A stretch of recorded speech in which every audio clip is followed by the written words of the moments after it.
Welcome to Flight Path, an inside look at the Clark County Department of Aviation. 2023 has been a busy year for our community and for our airports.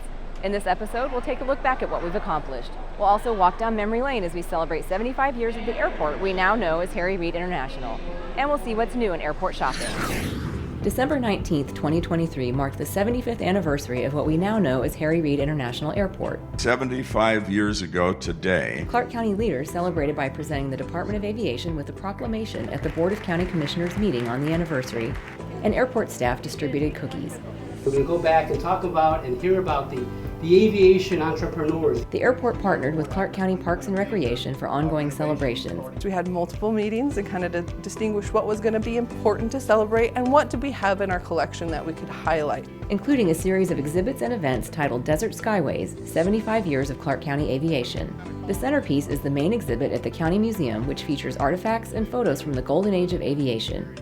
Model airplanes represent the many airlines that have flown through southern Nevada, and uniforms show how flight crews have changed over time. The exhibit at the museum, located at 1830 South Boulder Highway, runs through January 29th. At the Aviation Museum above Terminal 1 baggage claim at LAS, a temporary pictorial exhibit on display through January 22nd illustrates the past 75 years of commercial aviation in Clark County. Starting in 1920 when we had the first plane fly in here. To conclude the commemoration, a panel of aviation experts will discuss Southern Nevada's last 70 years of terminals, takeoffs, and turbulence at the County Museum on January 11th at 6 p.m. And now here's a walk down memory lane. From a small airfield dubbed McCarran Field in 1948 to the 2,800-acre aviation complex we now know as Harry Reid International, for 75 years it's been the gateway to Las Vegas and Las Vegas's gateway to the world. This global leader, known worldwide as LAS, is more than an airport, more than takeoffs and landings. It's a portal connecting people and places, an economic engine fueling southern Nevada. It represents jobs and opportunity, a welcome home for airmen returning from deployment, and a fond farewell for family and friends. It's the starting point for adventurous spirits setting out to see the world and the first look at a new home. Growing alongside the city it serves, LAS has evolved, adjusted, expanded, and leads the way for innovation in aviation. The 1950s brought the jet age, the 60s a new terminal. In the 70s, McCarran International grew to become one of the 25 busiest airports in the U.S. From the McCarran 2000 expansion plan of the 80s to the state-of-the-art D Concourse edition in the 90s, the ability to welcome millions more travelers was secured. And it's not just one airport. The 80s and 90s saw Clark County's acquisition of North Las Vegas and Henderson Executive Airports, each serving as vital relievers for general aviation traffic while supporting flight schools, sightseeing operations, and community services such as law enforcement and search and rescue. A new millennium brought new challenges, along with a series of important firsts. First to reopen following the devastating terror attacks of September 11, 2001. Terminal 3, the airport powered through the Great Recession and in 2012 opened the first standalone terminal designed in a post-9/11 world. In 2019, a first-of-its-kind TSA innovation checkpoint for live testing of security technologies. The airport was the first to recover from the global pandemic of 2020 as the destination quickly entered a period of unprecedented growth. 1, 2, 3. In 2021, a new name for a new future. Harry Reid International, for the senator from Searchlight who worked tirelessly to ensure the success of this airport. From millions of passengers each year to tens of millions, 52 million in 2022 alone, LAS hasn't slowed down. 75 years of aviation, 75 years of growth, 75 years of supporting this community, and we're just getting started.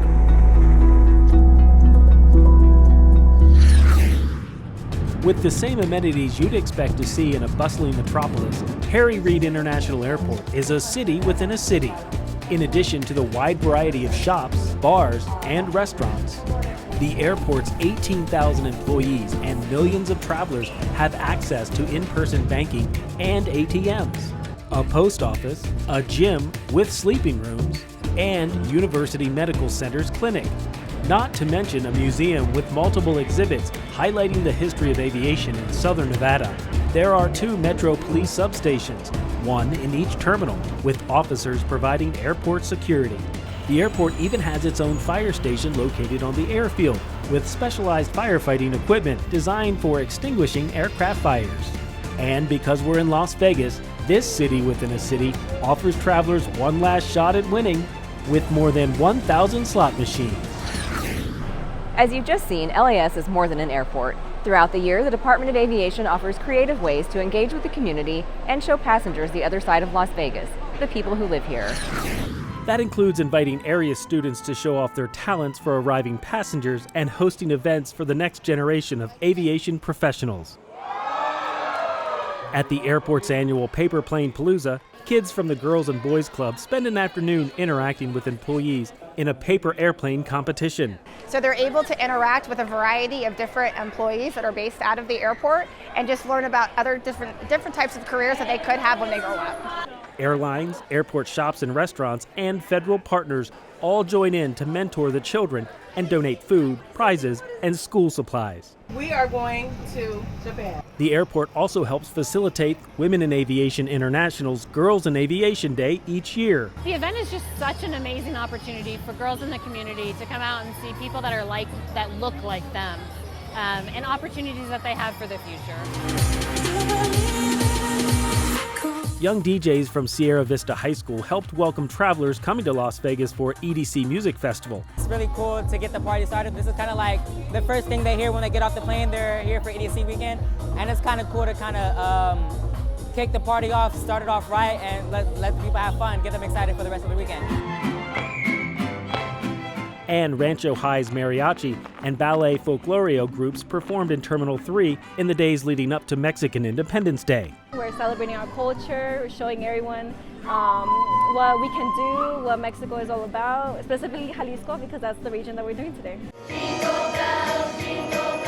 Finally, to kick off the holiday season, there was an annual visit from the Doris French Elementary School Choir. The children entertained travelers passing by during the airport's tree lighting ceremony, where local law enforcement also shared messages about the importance of safe driving. Each year, Harry Reid International Airport hosts a holiday tree decorating contest. Trees scattered throughout the terminals were decorated by LAS employees from a variety of airlines, concessions, and partner organizations. A total of 27 of our airport partners participated this year, bringing holiday cheer to the terminals. A different theme is chosen for the contest each year, and, as is tradition, the decorating contest is also an opportunity to support the greater Las Vegas community. In keeping with this year's theme, the stockings were hung. Employees collected sock donations for the Nevada Homeless Alliance, an organization that connects people experiencing homelessness to local housing, healthcare, employment support, legal aid, and basic care services. A panel of judges chose winners in 4 different categories. American Airlines won Best Tree, while TSA was awarded Best Use of Space, and Johnson Controls was voted Most Creative. Airport Master Restaurateur HMS Host took top honors with Best Overall. We'll start with our first category. Contest winners were announced at December's monthly Airport Operators Council meeting, where the winning teams were presented with certificates and prizes.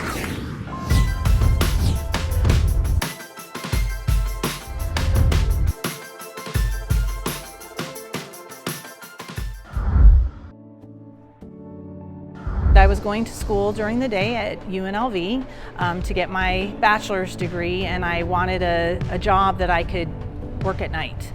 And so the airport was one of those places that was open 24 hours a day, and they were hiring, and so I just kind of threw my hat in the ring and applied and was like, okay.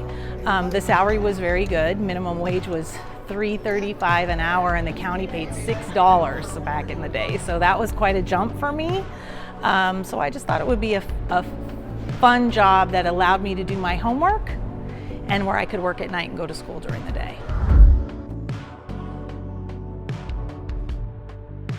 I started part-time, worked my way up to full-time, And then I progressed through basically every job that is available within the passenger services section. I was a passenger services representative, shift supervisor, airport services coordinator. I was an assistant administrator for airport passenger services. And then finally, I got promoted to the position that I have today, which is managing director for terminal operations.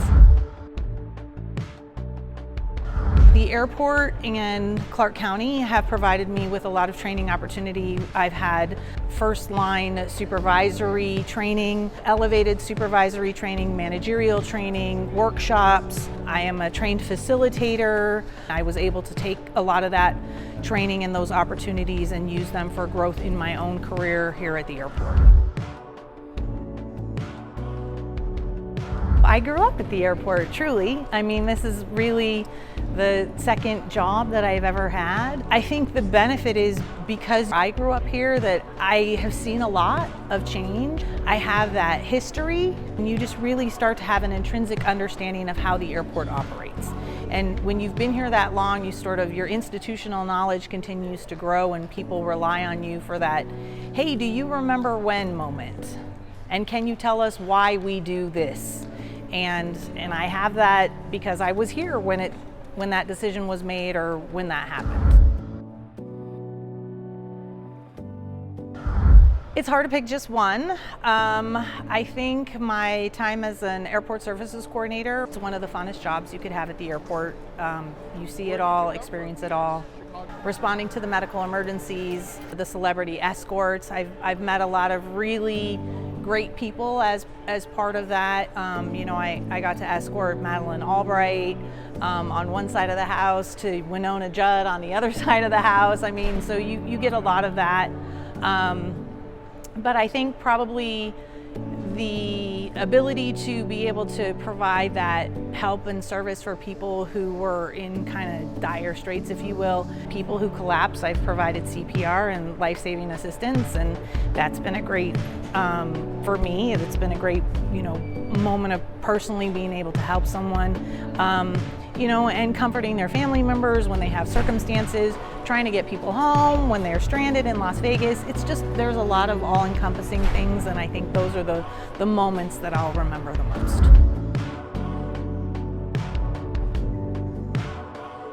You have a lot of different types of work just within the Department of Aviation.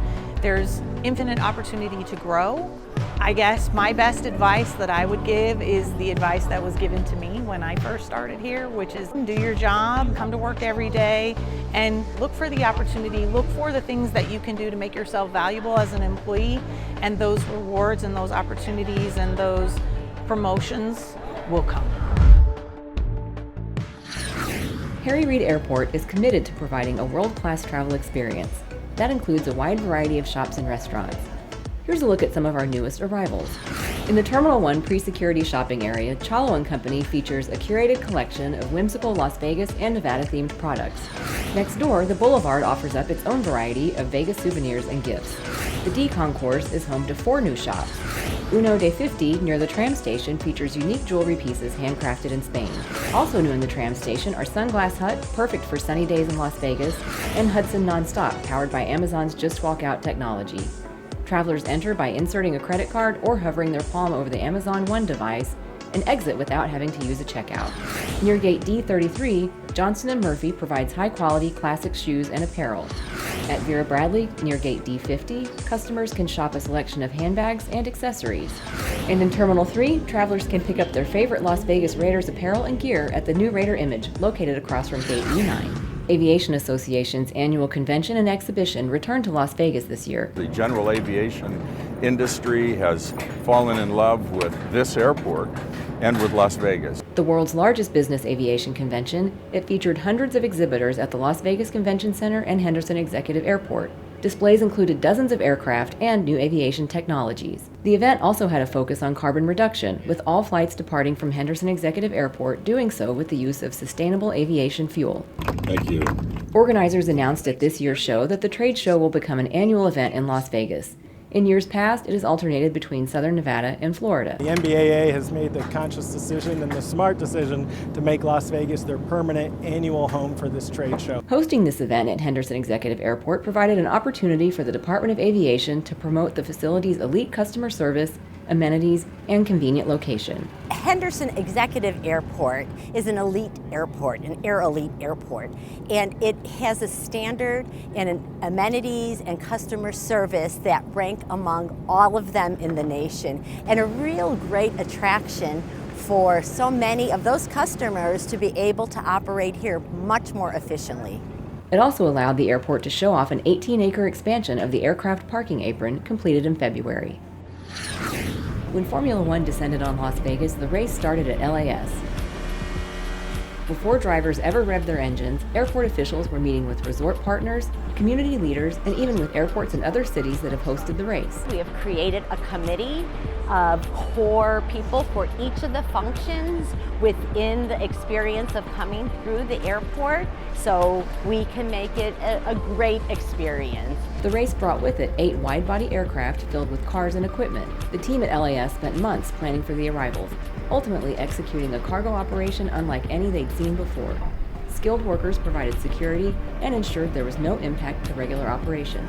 Max Verstappen puts his name up in lights once again! After the checkered flag, the airport was once again a hub of cargo activity as the planes were loaded and off to the next race. Henderson Executive and North Las Vegas airports were vital in accommodating a vast number of private aircraft, with hundreds of takeoffs and landings over the course of several days. Gene Sport Aviation Center was even part of the mix, with its ramp space used for overflow aircraft parking. With the events increasing in size and frequency in the Las Vegas Valley, it's now being used for overflow for Henderson and North Las Vegas airports as well, and we anticipate that Gene will be a big contributor to our ability to house those aircraft that are coming in for events such as F1 and the Super Bowl coming up. Back at LAS, leadership created a communications hub dedicated to monitoring airport facilities. A direct result of researching other airport special events playbooks, the facility's maintenance communications center was staffed around the clock during the race. A wall of screens allowed staff to keep a close eye on everything from tram operations and baggage handling systems to plumbing, electrical, and HVAC. As a result, workers quickly responded to calls for repair or maintenance.